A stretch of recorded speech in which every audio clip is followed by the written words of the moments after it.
Mai prochain, c'est la sortie officielle du set 3 de Riftbound Unleashed. Du coup, en exclusivité, les avant-premières du set 3 commenceront dès demain. Alors si tu ne le savais pas ou qu'il te manquait simplement quelques informations, cette vidéo est faite pour toi. Ces avant-premières, c'est ce qu'on appelle des pré-Rift Events. J'en ai déjà parlé pour le set 2, mais pour le set 3, ce sera la même chose. Si tu veux acheter des cartes, si tu veux jouer au jeu dans le set 3, le truc le plus rentable que tu peux faire, c'est participer à ces événements. Personnellement, pour le set 2, j'en avais fait 11. Voilà. Et je peux t'assurer que ce format est super amusant. Du coup, en quoi consiste ce fameux pré-Rift Event? Pour une somme située entre 30 et 40 euros, tu vas avoir ce qu'on appelle un pré-Rift Kit.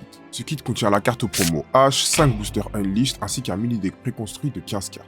Contrairement à d'habitude, dans ces 5 boosters que tu vas avoir, tu auras la garantie d'avoir au moins une carte de rareté épique, donc c'est très rentable. En ce qui concerne le mini-deck préconstruit que tu vas avoir dans ton pré-Rift Kit, il sera aléatoire et basé sur l'un des 6 champions suivants: Jhin, Vi, Yi, Ivern, Diana ou encore Kha'Zix. En plus du kit d'avant-première, le Pré-Rift Event va te permettre de participer à un tournoi scellé. Le tournoi scellé, c'est un tournoi spécial avec des règles bien particulières que je vais rappeler ici. Tout d'abord, ton deck doit contenir au minimum 25 cartes en incluant ton Chosen Champion. Pour composer ton deck, tu utiliseras exclusivement les cartes que tu as obtenues dans ton Pré-Rift Kit, que ce soit la carte promo, les cartes que tu as eues dans les boosters ou encore les cartes qui sont incluses dans ton mini-deck préconstruit. Attention nouveauté, contrairement à d'habitude, dans ce format, tu vas pouvoir jouer autant de copies d'une même carte que tu le souhaites. L'important, c'est que tu les aies eues dans ton pré-Rift Kit. À partir de là, même si tu veux jouer 6 copies d'une même carte, tu peux les jouer. Contrairement à d'habitude, tu peux utiliser jusqu'à 3 domaines dans ton deck, donc 3 couleurs différentes. Petite restriction sur les domaines de ton deck, 2 des 3 couleurs que tu utilises doivent correspondre à celles de ta légende. Par exemple, si tu décides d'utiliser Vi en tant que légende lors de ton pré-Rift Event, tu pourrais utiliser les couleurs rouge et jaune ainsi qu'une troisième. En parlant de la légende, son utilisation est optionnelle. Tu peux décider de ne jouer aucune légende dans ton deck. En ce qui concerne le Chosen Champion, n'importe quel champion de ton deck peut être utilisé en tant que tel. Par exemple, dans ton deck Vi, tu peux décider d'utiliser ta H promo en tant que Chosen Champion. Et comme pour la légende, tu peux décider de ne pas jouer de Chosen Champion. Dans le cas où tu déciderais de ne pas jouer de Chosen Champion ou de légende, lors de ton tout premier tour, tu pourras piocher une carte supplémentaire. Concernant les cartes signatures, tu peux les utiliser dans ton deck à partir du moment où les 2 couleurs sur celle-ci font partie de ton deck. En ce qui concerne les champs de bataille, tu peux décider de ne pas en jouer du tout si jamais ceux que tu as ne te conviennent pas. Pour ce faire, il te suffira de les utiliser en phase cachée. Pour les runes, pas d'inquiétude, les boutiques qui organisent les pré-Rift Events ont des stocks de runes prévus à cet effet. Personnellement, je viendrai quand même avec les miennes parce qu'elles brillent, et j'aime bien ce qui brille. Enfin, n'oublie pas qu'entre chacune des rondes du tournoi scellé, tu peux changer totalement la composition de ton deck. Changer de couleur, changer de légende, changer de Chosen Champion, changer de terrain.